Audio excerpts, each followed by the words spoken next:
किसी जगह लिटाते हैं, भोजन कराते हैं, सुबह वापसी का किराया देते हैं, ये हमारी संस्कृति है।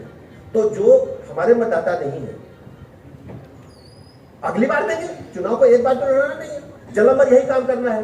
तो आज नहीं कल दोगे, हम सबका हाथ पर इसलिए जोड़ते रहते हैं। पर आप ये कर नहीं रहे, आप तो नमाजवादी बोल देते हैं सफाइयों को, क्या वो मुसलमानों की पार्टी है। ये ब्रजेश जी का मैं इसलिए बोलता हूँ, आप सब लोग सहमत होना तो बताना भैया। देखिए इधर देखो सुमित जी, हम जो लोग पॉलिटिकल वर्कर हैं, समाज सेवा करते हैं, ये काम के आधार पर वोट मांगने के अधिकारी हैं। कहो हाँ बिल्कुल काम करिए, वोट मांग। समाजवादी पार्टी काम पर वोट मांगती है, आप ये बताओ।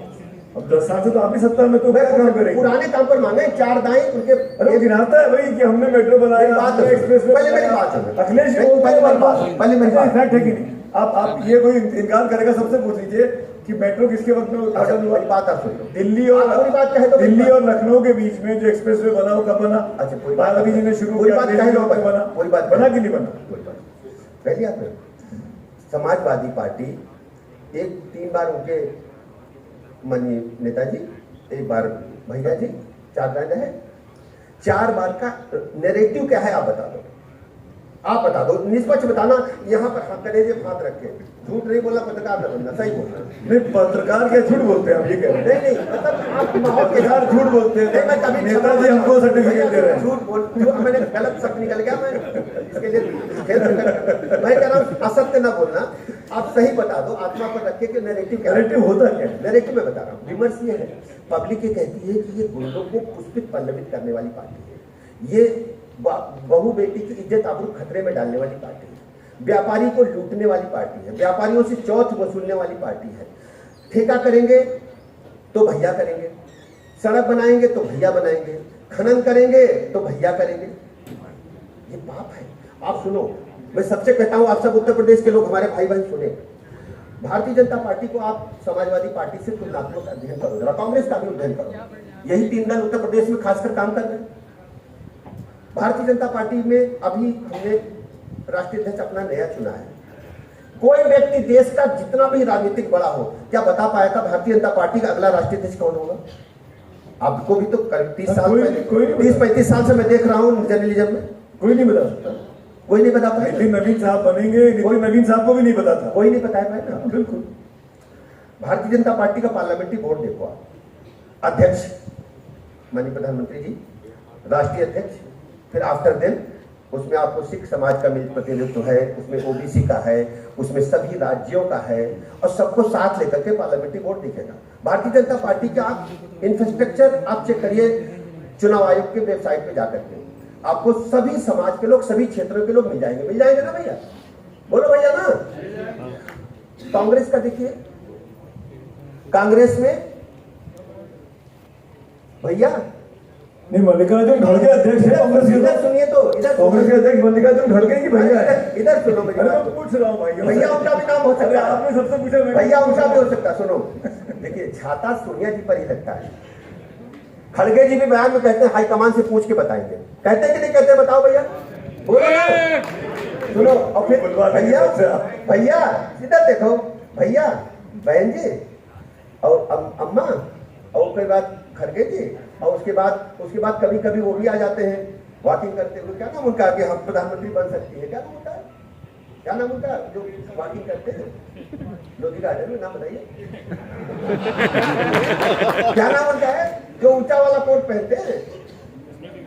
क्या नाम उनका है, बताइए ना। आप बताइए, आप रहते हैं, आप बताइए। ब्रजेश पाठक, आप मेरे साथ राजनीति नहीं कर सकते।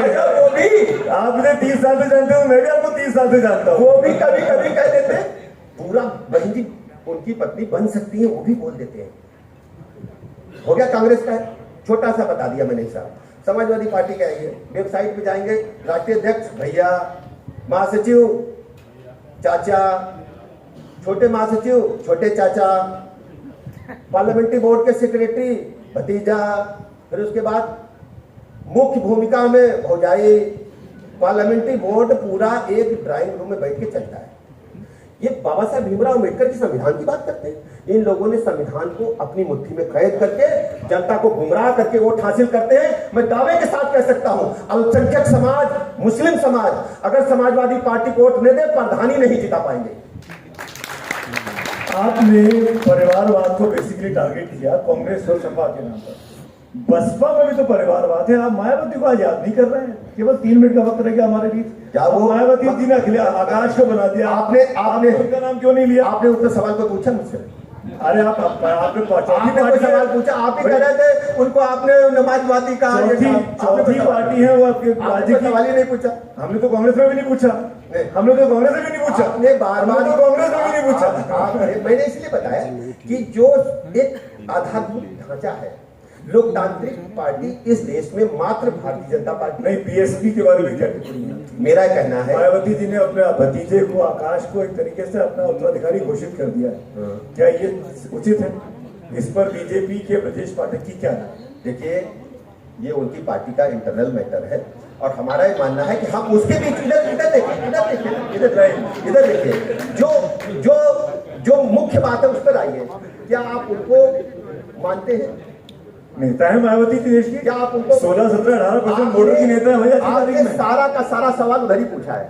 हाँ, सारा का सारा सवाल सपा पे ही पूछा है आपने वही शुरू किया। बाबा भाई सपा ने लोकसभा के चुनाव में बीजेपी को हराया यूपी में, इसलिए सपा सबसे बड़ा हराया बीजेपी को। सबसे बड़ी पार्टी है कि नहीं सपा लोकसभा में? 37 सांसद लेके जो टेम्परेरी जीत होती है बहुत लंबा नहीं चल सकती। इन्होंने गुमराह करके आप बसपा पे नहीं बोल रहे हैं तो क्या मैं ये मान के चलूं नवभारत के मंच पे ब्रजेश पाठक ये हिंट देके जा रहे हैं कि अगले चुनावों में बसपा और भाजपा के बीच कोई समझदारी हो रही है? मेरी कोई बातचीत नहीं है। मैं आपसे कहकर जा रहा हूँ, मैं उनके बारे में चर्चा मैंने आपसे किया है जिनके सवाल आपने पूछे। नहीं, अभी सुना है कि बीएसपी सुप्रीमो को दिल्ली में बगदादी में किया है। मुझे इस बारे में जानकारी नहीं है। आपको तो सारी जानकारी होती है, ये जानकारी कैसे मिस होगी आपके पास से? आपकी तो नेता रही हैं, आप उनके पीछे सदन में बैठते थे, हमने आपको देखा है भाई, हमने आपको राज्यसभा में कवर किया है। इसीलिए मैं पूछ रहा हूँ कि कुछ अंडरस्टैंडिंग है मुझे अभी कोई जानकारी। आपके शब्द भी तथ्य वाले नहीं है। मुझे कोई जानकारी नहीं। आपकी मुस्कुराहट बता रही है बहुत कुछ। आपके चेहरे पे बहुत कुछ लिखा हुआ है, जैसे आप मुझे पकड़ रहे थे ना। चलिए मैं आपको और मुसीबत में डालता हूँ। एक चीज और जो हम सब में डालिए। नहीं एक चीज और मैं पूछ लेता हूँ ब्रजेश भाई आपसे, और वो ये कि आज की तारीख में छात्रों के भविष्य को लेकर आप क्या कहना चाहेंगे?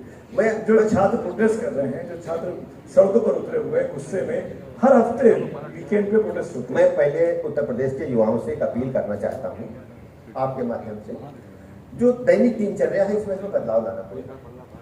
रात में कोई सो नहीं रहा है। जो आज के युवा पीढ़ी है जो 16 से 25-30 के बीच में है, ये देर तक जग रहे हैं। इंटरनेट अच्छा चल रहा है इस कारण। तो मेरा अनुरोध है सब लोग प्रकृति के साथ चलें, सुबह जल्दी उठें, एक्सरसाइज करें और खान पान वही करें जो अनुमन्य है, और शरीर को और मन को स्वस्थ रखें। और जो शरीर मन स्वस्थ होगा तो कल भारत तुम्हारे पास होगा, और आने वाले कल को आपको स्वीकार करना है। आने वाले कल की ताकत आप हमारे पास है। और मैं प्रधानमंत्री जी की बात को दोहराना चाहता हूँ। प्रधानमंत्री जी ने कहा है हम 1 लाख नए नौजवानों को देश की सत्ता में आगे लाना चाहते हैं। नौजवानों आपको तैयार होना चाहिए। उत्तर प्रदेश के नौजवानों से कहता हूं तैयार हो जाओ और देश की सत्ता को कब्जा कर। मुझे लगा मैं योग गुरु रामदेव का इंटरव्यू कर रहा हूँ। मुझे लगा ही नहीं कि ब्रजेश पाठक जी का इंटरव्यू कर रहा हूँ। सुबह जल्दी उठो, सुबह जल्दी, रात को जल्दी सो जाओ। अब आपकी तरह कुछ टिप्स तुम्हें देना पड़े, आपने कितना घटा लिया है। जो नौकरियों को लेकर परेशानी है, गुस्सा है, इसको लेके प्रोटेस्ट हो रहे हैं। हम लगातार यूजीसी का मामला देखा, हम लगातार उस दिशा में काम कर रहे हैं। हमने सरकारी सेवाओं में उत्तर प्रदेश सरकार ने 6.5 लाख से अधिक नौजवानों को उनकी मेधा कौशल के बुद्धि के आधार पर नौकरी मिली है। कोई इसमें पर्ची खर्ची नहीं चली है जैसा पुरानी सरकारों में होता था। और जो नए उद्योग लग रहे हैं सब में लाखों की संख्या में मैं कह रहा हूं लोगों को रोजगार मिल रहा है।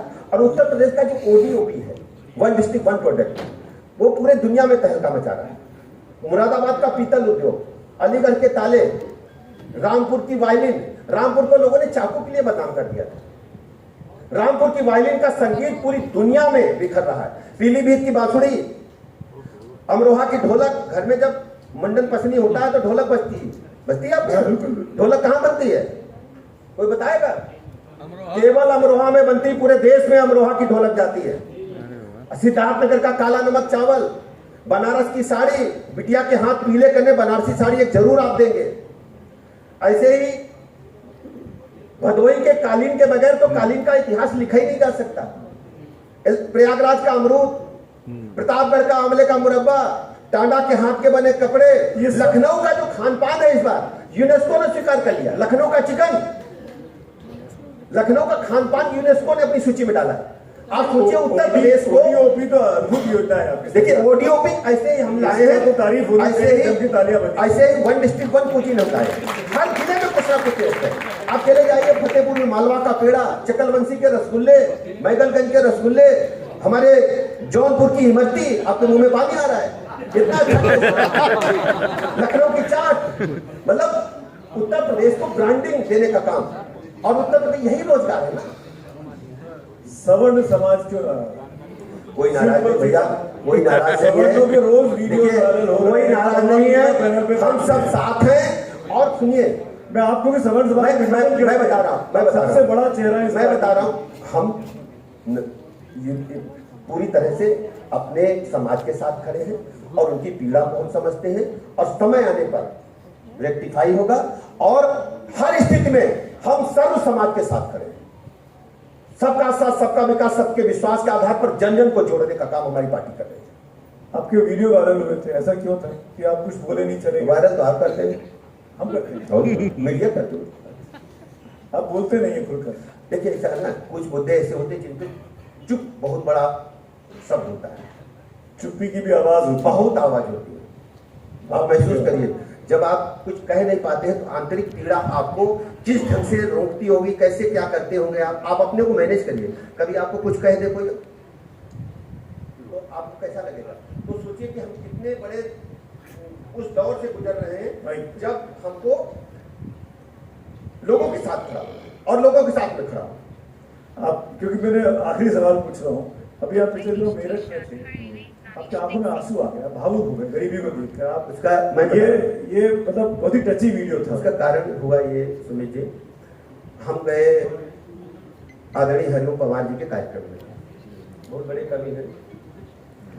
उस कार्यक्रम में हरिओम पवार जी ने मुझे बहुत बड़ा ऐसा बता दिया कि हम बहुत बड़े आदमी हैं, तो मुझे लगा कि मुझे ज्यादा हो गया है। तो मैंने एक व्यक्ति को पीछे खड़ा देखा, तो मैंने कहा माइक से कि हम इस जब पढ़ने के लिए आया तो मैं हवाई चप्पल थी, जाड़े में जूता नहीं होता था, एक पैंट शर्ट था, उसी को धोते सुखाते थे, हाथ से बना के खाना खाते थे। आटा मारना मुझे आता है, कभी आटा ज्यादा हो जाता, कभी पानी ज्यादा, ऐसा करके ढेर सारा आटा मर गया।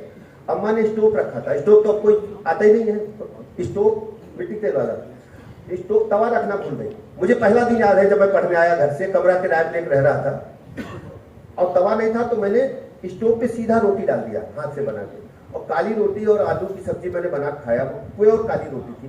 वो दिन आज भी वो टेस्ट मुझे कहीं नहीं मिला। तो मैं समझता हूँ जो गरीब आदमी है, 8x8 का कमरा था, सार्वजनिक शौचालय में जाता था, 50 रुपये महीने का खर्चा मिलता था, उसी में पूरा दिन चलाना, आने जाने का किराया भी उसी में था।